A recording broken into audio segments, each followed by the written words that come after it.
Hari itu, kantor tempat Ari bekerja kedatangan staf baru. Namanya Laras, perempuan bertubuh mungil, wajah manis, kulit pucat, dan mata yang terlalu tenang untuk orang hidup. Suara karyawan berbisik lirih. "Itu anak baru ya? Cantik juga." Tapi langkahnya seperti diiringi bisikan. Tiap senyumnya tak pernah sampai ke mata. Orang bilang dia ramah. Tapi anehnya, tanaman di ruangan cepat layu. Printer sering error saat dia lewat. Dan suatu pagi, seekor kucing mati ditemukan di parkiran tepat di bawah mobil Laras. Selamat datang. Kembali lagi bersama Nyi Kliwon di 5 menit merinding.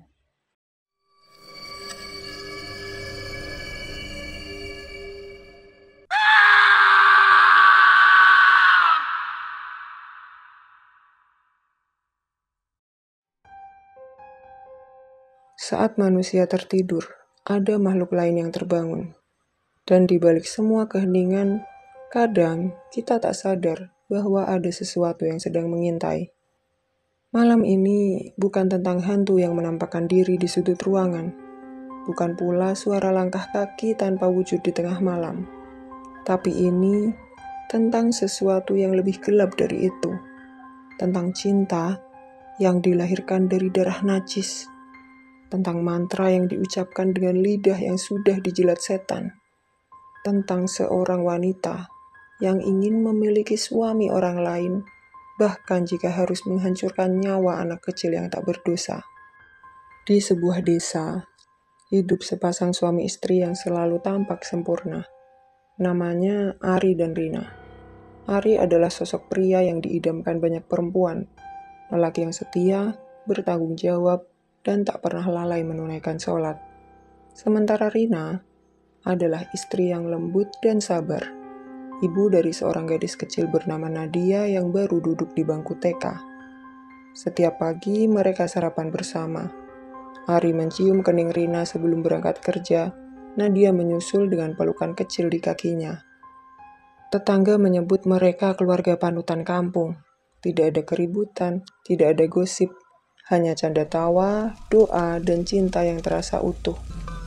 Tapi, kita semua tahu, kadang surga yang paling tenang justru menjadi ladang yang paling lezat bagi iblis.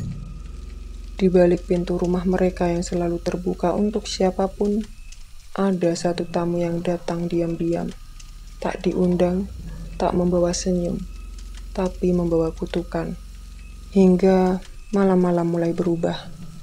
Ari mulai pulang lebih malam, bersikap dingin, dan tatapan matanya mulai kosong.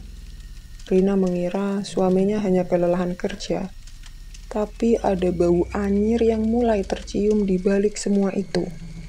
Bau yang tak bisa dijelaskan, bau yang hanya bisa dirasakan oleh hati seorang istri yang pelan-pelan sedang ditinggalkan. Rina bertanya, "Mas, kamu kenapa?" Ari hanya diam, lalu suara pintu di kamar ditutup dengan keras. Rina belum tahu bahwa dalam beberapa hari ke depan, Ari bukan hanya melupakan senyumnya, tapi juga akan lupa bahwa mereka pernah menikah. Hari itu, kantor tempat Ari bekerja kedatangan staf baru. Namanya Laras, perempuan bertubuh mungil, wajah manis, kulit pucat, dan mata yang terlalu tenang untuk orang hidup. Suara karyawan berbisik lirih. "Itu anak baru ya? Cantik juga." Tapi langkahnya seperti diiringi bisikan. Tiap senyumnya tak pernah sampai ke mata. Orang bilang dia ramah. Tapi anehnya, tanaman di ruangan cepat layu. Printer sering error saat dia lewat. Dan suatu pagi, seekor kucing mati ditemukan di parkiran tepat di bawah mobil Laras. Laras mulai terpesona dengan sosok Ari. Meskipun dia tahu bahwa Ari sudah menikah, punya anak, dan rumah tangga yang harmonis. Tapi justru itu yang membuat Laras semakin terpesona. Bukan karena ia ingin merebut, bukan karena iri, tapi karena kekagumannya yang perlahan berubah menjadi obsesi. Setiap hari di kantor, Ari menunjukkan sesuatu yang jarang dilihat Laras pada laki-laki lain. Dia bukan tipe pria genit. Dia menjaga jarak, hanya bicara seperlunya. Selalu menolak saat diajak makan siang bersama. Dan ketika Laras mencoba mendekat, Ari dengan sopan menolak tanpa melukai. Itulah yang membakar rasa kagum Laras. Bagi Laras, Ari seperti benteng kokoh di tengah kantor yang penuh kelonggaran. Pria yang teguh di tengah godaan. Pria yang setia. Dan justru karena itulah, ia terasa semakin tak tergapai dan semakin diinginkan. Semakin Ari menjaga jarak, semakin Laras ingin masuk ke dalam dunianya. Bukan untuk merusak awalnya, tapi kekaguman yang tak disambut perlahan berubah arah. Dan obsesi yang ditekan terlalu lama akhirnya membuka pintu yang seharusnya tak pernah disentuh. Sampai suatu sore, Laras menghampiri Ari dengan membawa secangkir kopi. "Mas Ari, ini aku bikinkan kopi biar mas gak capek terus." Ari hanya tersenyum kecil. Yang Ari tidak tahu, kopi itu bukan sekedar kopi. Di dalamnya ada setetes darah haid yang sudah dirapal mantra oleh seorang dukun perempuan di desa tempat Laras lahir. Darah yang disimpan di dalam botol hitam kecil dari tanah kuburan bayi. Dukun itu berbisik keras, "Campur dengan darah manismu, biar dia tidak bisa tidur tanpa membayangkanmu. Biar dia lupa akan anak, lupa istri, bahkan lupa Tuhan sekalipun." Saat Ari meneguk kopi itu, matanya berkedip pelan, lalu kosong, seperti lilin yang padam dan digantikan oleh bayangan yang tak dikenal. Dan saat itu juga, garis takdir berubah. Seseorang telah membuka pintu dan membiarkan sesuatu yang busuk masuk ke dalam keluarga yang tak berdosa. Ari mulai tergenggam, dan Laras baru saja memutar kunci neraka pertamanya. Guna-guna ini bukan sekedar mantra, bukan pula sihir remeh dari sinetron larut malam. Ini adalah ilmu hitam yang hanya bisa dijalankan oleh perempuan-perempuan yang rela menjual rahimnya pada kegelapan. Dan Laras sudah mempersiapkan segalanya. 3 malam berturut-turut, Laras berdiam di kamar gelap, telanjang dada, tubuhnya dilumuri minyak kelapa dan bunga 7 rupa. Ia menadah darah haid pertamanya di atas pecahan kaca, lalu meludahinya sambil membaca nama Ari 3 kali. "Lemahmu lemah padaku, hatimu kosong untukku, lidahmu kaku menyebut namanya. Rina, Rina, Rina musnah." Darah itu disimpan dalam botol kecil terbungkus kain kafan bekas, dirapal, dibisikkan mantra setiap malam. Dan ketika saatnya tiba, dicampurkan dalam kopi kesukaan Ari. Ari mulai berubah. Pertama, dari pandangannya. Tatapannya pada Rina tak lagi hangat. Ia menatap istrinya seperti melihat orang asing. Ia mulai lupa hal-hal kecil. Mulai dari lupa menjemput Nadia di sekolah, lupa makan malam, lupa tanggal ulang tahun pernikahan. Tapi yang paling menakutkan, Ari mulai bermimpi tentang Laras. Setiap malam, dalam mimpi itu Laras menari di atas air merah. Tangannya menggapai, memeluk, merangkul, lalu mencekik Ari dengan senyum paling lembut. Suara Ari terengah-engah dari tidur. Jam menunjukkan pukul 3 dini hari. Tiba-tiba terdengar suara bisikan Laras. "Mas, rindu ya?" Saat Rina bangun untuk menenangkan Ari, Ari malah menatap Rina dengan tatapan ngeri seolah ia melihat iblis. "Jangan sentuh aku," katanya. "Siapa kamu? Di mana Laras?" Guna-guna itu bekerja dengan sangat cepat. Karena darah haid, jika sudah dipadu dengan mantra pemutus kisah rumah tangga, akan masuk lewat pembuluh darah, naik ke kepala, dan menggerogoti ingatan. Satu demi satu, kenangan Ari terhadap keluarganya hilang. Ia tak lagi sholat. Ia mulai lupa nama sekolah anaknya. Ia menyebut Rina dengan nama perempuan itu. Dan setiap malam, dia terdengar berbicara sendiri. Aku kangen kamu, Laras. Kamu satu-satunya yang ngertiin aku. Rina mencoba bertahan. Ia tetap memasakkan makanan, tetap membacakan doa di kepala Ari setiap malam. Tapi ia tidak tahu, setiap kali dia membaca ayat suci, di luar rumah ada sosok perempuan berambut panjang berdiri di bawah pohon mangga, tertawa pelan sambil menghisap darah dari jari manisnya sendiri. Cinta Laras pada Ari bukan cinta biasa, tapi cinta yang tumbuh dari darah kotor dan bisikan setan. Dan sekarang, Ari tak lagi milik Rina. Ia bukan milik siapa-siapa. Ia kini milik kegelapan. 3 minggu setelah Ari berubah total, Rina sudah nyaris menyerah. Setiap malam, Ari makin asing. Kadang tertawa sendiri, kadang menangis tanpa alasan. Dan yang paling menakutkan, dia berbisik-bisik di sudut kamar sambil mencakar tembok dengan kuku berdarah. Dia di sini, dia di dadaku. Rina tahu, ini bukan lagi masalah rumah tangga biasa, bukan sekedar perselingkuhan, tapi ini sudah perang dengan sesuatu yang tak terlihat. Dengan menggigil ketakutan, Rina membawa suaminya ke seorang kiai tua yang tinggal jauh di ujung desa. Kiai Thohir, seorang alim yang dikenal menolak kamera dan tak pernah menerima amplop. Kiai Thohir berkata dengan tenang, "Ini bukan penyakit dunia, nak. Suamimu sudah dijerat, sudah dikunci dari dalam. Ini guna-guna yang dikirim lewat darah dan tubuh wanita najis." Malam itu, rukyah dimulai. Ari diposisikan duduk bersila, matanya ditutup. Kiai Thohir mulai membaca ayat-ayat pembakar jin, Al-Falaq, An-Nas, ayat kursi, lalu disusul ayat pemutus sihir. Ari kesurupan, terdengar suaranya berlapis-lapis. "Jangan baca itu, dia milik kami." Ari meronta, tubuhnya bergetar hebat. Dari mulutnya keluar busa hitam dan rambut panjang bukan milik siapa-siapa.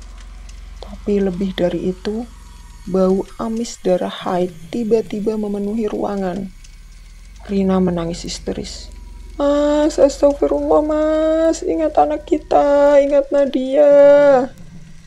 Kiai Thohir membaca ayat lebih keras. Tangannya memercikan air yang dibacakan doa selama 7 hari 7 malam. Ari menjerit, lalu terdiam. Dan untuk pertama kalinya setelah sebulan, air mata menetes dari mata Ari. "Rina, di mana aku?" Rina memeluknya erat. Ari sadar, matanya bersinar lagi. Ia menangis, meminta maaf, menyesal. Rina kira segalanya sudah selesai. Tapi ia lupa, perempuan yang bermain dengan darah itu tak akan menyerah tanpa membalas. Rina mengira segalanya sudah berakhir. Ia bahkan sempat bersyukur Ari kembali. Mereka makan malam bertiga, tertawa lagi. Nadia tersenyum untuk pertama kalinya setelah sebulan. Tapi yang Rina tak tahu, Laras sedang duduk bersila di dalam kamar kontrakannya, di tengah lingkaran merah darah ayam hitam. Matanya hitam legam, rambutnya terurai. Di depannya ada boneka kecil dari tanah liat. Di dalamnya berisi rambut milik Nadia dan potongan kuku Rina yang pernah Laras curi dari meja kerja Ari. Darahnya jadi debu, rahimnya jadi padang gersang. Anaknya tak akan tidur tanpa mimpi kematian. Malam itu juga, Nadia mimpi buruk. Ia menggigil. Ia melihat sosok perempuan dengan mulut penuh jarum berdiri di pojok kamar sambil memanggil namanya. Pagi harinya, Nadia demam. Tubuhnya panas, tapi tangannya membeku. Matanya kosong. Dan ia berteriak histeris saat melihat foto keluarganya sendiri. Rina ketakutan. "Nadia, ya Allah, jangan nak, ibu di sini." Rina membawa Nadia ke dokter. Hasilnya normal. Tak ada virus, tak ada infeksi. Tapi setiap malam, Nadia tetap menggigil dan muntah rambut. Ari pun mulai kembali menjadi aneh. Dia terbangun setiap pukul 2 pagi. Ia berdiri di depan jendela sambil berbicara pada sosok tak kasat mata. "Maaf, aku tak bermaksud pergi. Jangan sakiti mereka, Laras. Maafkan aku." Dan puncaknya, suatu malam, Rina bangun karena suara langkah kaki di atap. Pelan, tapi konsisten. Seperti telapak kaki kecil berdarah melangkah pelan. Ia keluar kamar, dan saat menengok ke dapur, ada sosok perempuan berdiri membelakanginya. Rambutnya panjang menutupi punggung, bajunya putih robek penuh tanah, dan tubuhnya menggigil seolah menahan amarah. Rina terpaku tak bisa bicara, sampai perempuan itu berbalik, dan yang ia lihat adalah wajahnya sendiri, tapi dengan mata kosong dan senyum penuh paku menusuk lidah. Pagi harinya, rumah penuh belatung, makanan basi, air sumur berubah hitam, dan satu hal yang lebih menakutkan, Ari menghilang, pergi dari rumah tanpa berpamitan. Rina hanya menemukan secari kertas di atas sajadah. "Aku harus pergi ke dia. Aku harus minta maaf. Maafkan aku, Rin." Rina sudah terlalu lelah. Semua jalan sudah ia tempuh. Kiai, ruqyah, doa malam, daun bidara.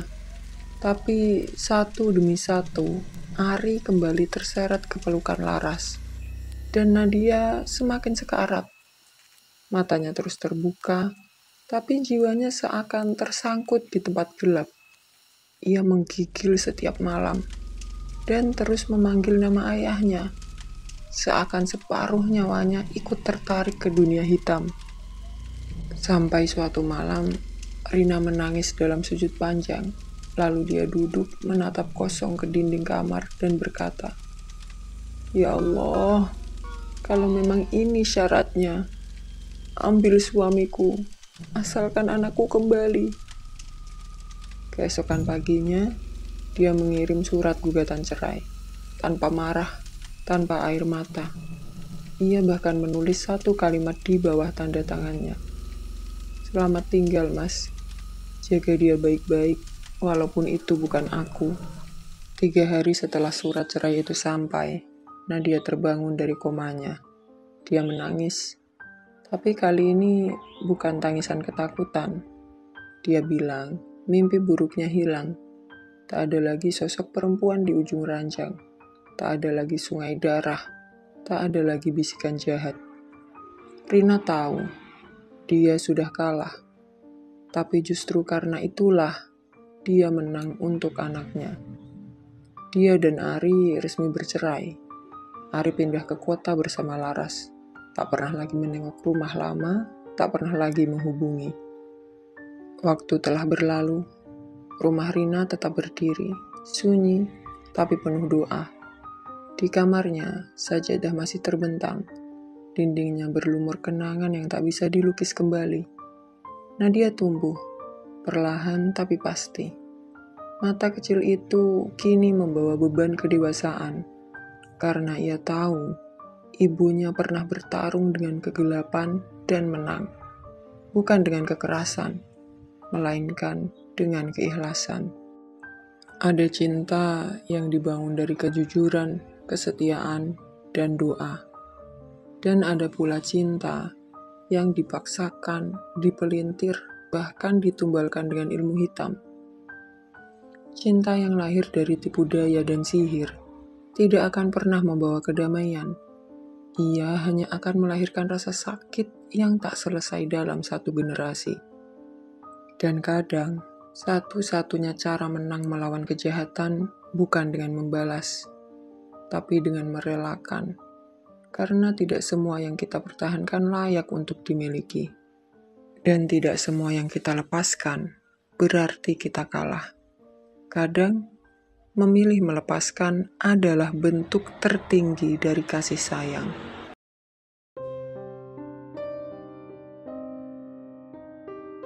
bersama Nyi Kliwon. Sampai jumpa di episode mencekam selanjutnya di 5 menit merinding. Jangan lupa subscribe, like, and share. Dan jika kalian mempunyai cerita seram yang ingin kalian bagikan, kalian bisa menghubungi email yang tertera. Terima kasih, selamat malam, selamat beristirahat.